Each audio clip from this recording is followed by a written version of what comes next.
Hi and welcome in this new video.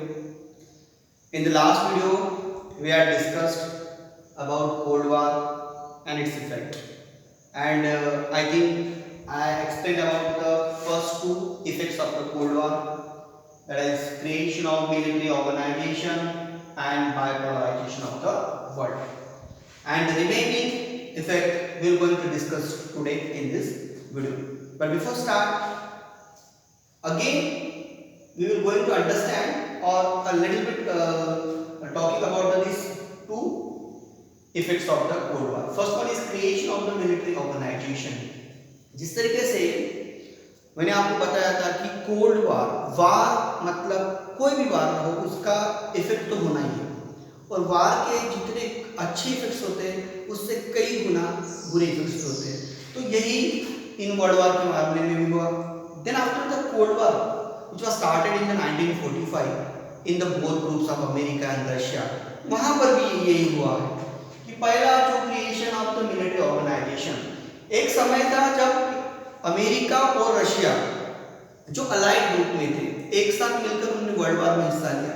But उसके बाद 1945 के बाद दोनों देशों को ऐसा लग रहा था कि कहीं ना कहीं पूरे विश्व के ऊपर उनकी सत्ता हो, वो एक सुपर पावर बनकर आ गया है, और इसके चलते वो एक दूसरे के राइवल हो गए, एक दूसरे के दुश्मन बन गए, एक दूसरे के अपोजिटर हो गए। और इसके चलते उन्होंने 1945 में आपने फर्स्ट वर्ल्ड वार लोगों ने देखा था, सेकंड वर्ल्ड वार लोगों ने देखा था, बहुत सारे ऐसी कंट्रीज थी जो किसी न किसी कंट्री के रूल में थी। वहाँ पर कॉलोनियलिज्म होगा, इंपीरियलिज्म होगा, कहीं कुछ ना कुछ तो था ही, और ऐसे में कुछ कंट्रीज को फ्रीडम मिली थी। बट इकोनॉमिकली पूरी तरीके से वीक होने की वजह से वो अपने खुद के बचाव के लिए उनके दिल में एक प्रकार से पूरा डर बैठ चुका था कि आगे चलकर ऐसा कोई विश्व युद्ध होगा तो हमारी कंट्री पूरी खत्म हो जाएगी। और अमेरिका और रशिया ने इसी चीजों का फायदा उठाते हुए उन छोटी बड़ी कंट्रीज को अपने विश्वास में लेकर अपने अपने ग्रुप में उनको डिवाइड कर दिया था कि आगे अगर कुछ ऐसा होता है तो हम आपको सपोर्ट करेंगे, हमारी मिलिट्री पावर आपको सपोर्ट करेगी। और इसके चलते उन्होंने दो अपने अपने मिलिट्री ऑर्गेनाइजेशन की स्थापना की थी। जैसे अमेरिका का अगर नाम लिया जाए तो NATO, North Atlantic Treaty Organisation की स्थापना उन्होंने अमेरिकन ग्रुप में की थी, और वार्सो पैक्ट जो रशियन ग्रुप का एक मिलिट्री ऑर्गेनाइजेशन थी। इस तरीके से मिलिट्री ऑर्गेनाइजेशन की क्रिएशन ये हमारे वर्ल्ड वार कोल्ड वार का इफेक्ट है। Then after bipolarization of the world, बस इसका आंसर इसी पहले इफेक्ट में आपको मिल जाएगा कि दुनिया दो हिस्सों में बढ़ चुकी थी, एक अमेरिकन ग्रुप में, एक रशियन ग्रुप में, एक तो यहाँ जाना है या वहाँ जाना है, इस तरह की कंडीशन लोगों के सामने आ चुकी थी, क्योंकि एक 20 साल के पीरियड में दो बार वर्ल्ड वार को लोगों ने सामना किया था। और जैसे मैंने बताया था कि कुछ कंट्रियाँ डायरेक्टली इन्वॉल्व थी, बट कुछ कंट्री इनडायरेक्टली इन्वॉल्व थी, और इन्वॉल्व ना होने के बावजूद भी कहीं ना कहीं उनको इसकी मतलब उसका नुकसान उनको देखना पड़ा था। और इसके चलते दुनिया ये चाहती थी, दुनिया की कैसे सारी कंट्रीज जो इन्वॉल्व थी इस ग्लोब पर, ये सब ये चाहती थी कि अब वर्ल्ड वार ना हो, और इसी का फायदा इन्होंने उठाकर तो पूरी दुनिया को दो हिस्सों में बांटने की कोशिश की। This is known as a बाइपोलराइजेशन।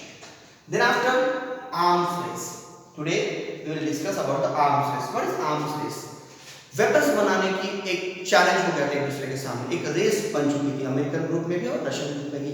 उनका ऐसा मानना था, इतने बड़े दो युद्ध उनके सामने होने के बावजूद रशिया को और अमेरिका को कैसा लग रहा था कि अगर हमको पूरी दुनिया के ऊपर अगर राज करना है तो हमारे पास एकदम डेडली वेपन्स होने चाहिए, टेक्नोलॉजी से भरपूर ऐसे वेपन्स होने चाहिए, और इसके रेस में वो लग गए थे।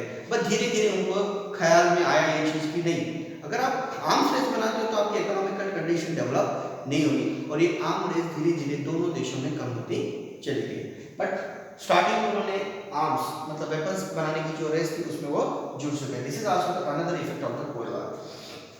Then after creation of regional organisation, जैसे मैंने यहाँ पर अभी आपको बताया कि कोई भी देश को अगर प्रगति होनी है तो उसकी इकोनॉमिकल कंडीशन बहुत अच्छी होनी चाहिए, उसके डेवलपमेंट अगर के लिए इकोनॉमिकल डेवलपमेंट बहुत जरूरी है, और ये चीज़ अमेरिका के भी ध्यान में आ गई थी और रशिया के भी ध्यान में आ गई थी, और इसी के चलते उन्होंने कुछ रीजनल ऑर्गेनाइजेशन बनाने की एस्टेब्लिशमेंट करने की स्टार्टअप भी किया था।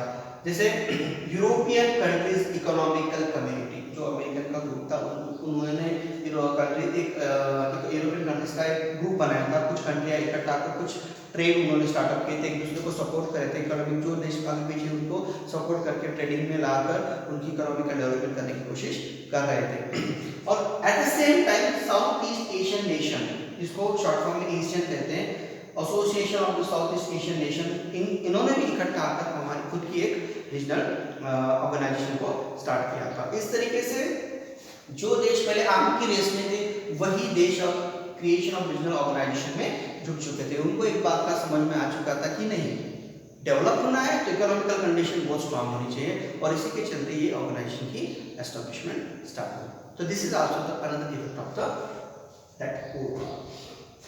उसके बाद एक तरफ हम देख रहे हैं अमेरिका का ग्रुप है, एक तरफ रशिया का ग्रुप है।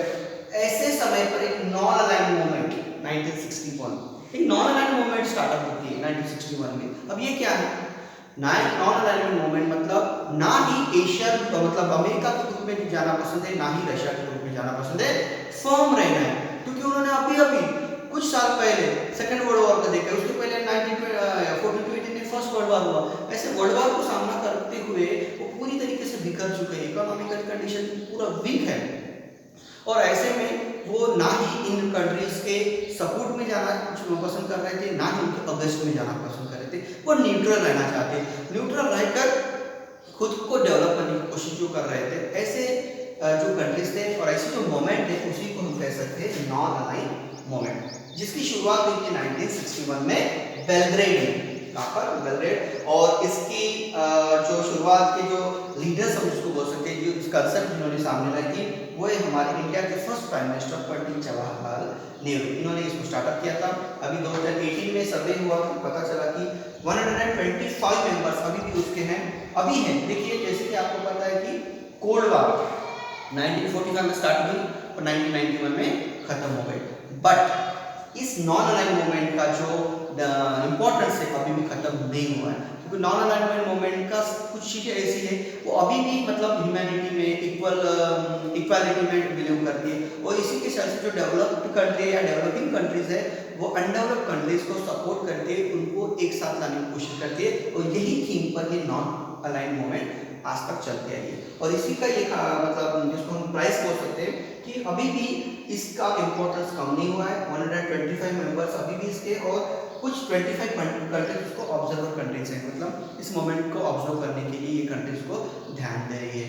तो आप समझ सकते हो कि नॉन अलाइनमेंट मूवमेंट कितनी इंपॉर्टेंट रही होगी उस दौर में इन द कोल्ड वॉर, और ये क्यों स्थापित हुआ? कोल्ड वॉर के इफेक्ट ही है ये, और एक अच्छा इफेक्ट हम बोल सकते हैं, जिसमें बहुत सारी कंट्रियां मतलब न्यूली फ्रीडम उनको मिला था, और ऐसे कंडीशन में अगर वो किसी ग्रुप में चल जाते तो फिर से मतलब एक राजा ने छोड़ा तो दूसरे राजा के बीच में जाके फंस गया, ऐसी कंडीशन हो जाती थी, और इसी के चलते उन्होंने फर्म रहना मतलब पसंद किया और अलग रहना पसंद किया, और इसी मोमेंट को हम क्या कह सकते हैं?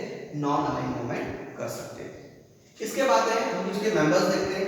स्टार्टिंग में देखिए prime minister Jawaharlal Nehru India से, then Marshal Tito Yugoslavia, Gamal Abdul Nasser Egypt, then doctor Sukarno Indonesia, doctor Kwame Nkrumah Ghana, ये कुछ उसके फाउंडर मेंबर्स रह चुके इस नॉन अलाइन मूवमेंट के।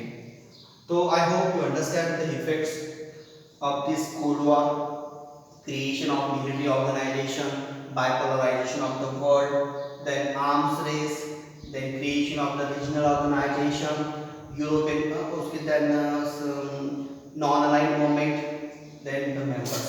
ये सारे इफेक्ट्स हम लोगों ने यहाँ पर डिस्कस किए हैं कोल्ड वॉर के।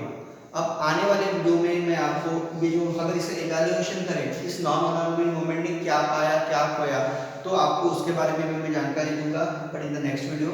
और उसके बाद सिर्फ 2 पॉइंट हमको एक्सप्लेन करने हैं, just like end of the cold war and the world after the cold war. Cold war खत्म होने के बाद या वर्ल्ड वॉर खत्म होने के बाद का दुनिया कैसे थी, इसके बारे में हम लोगों को डिस्कस करनी है। तो टिल देन गुड बाय।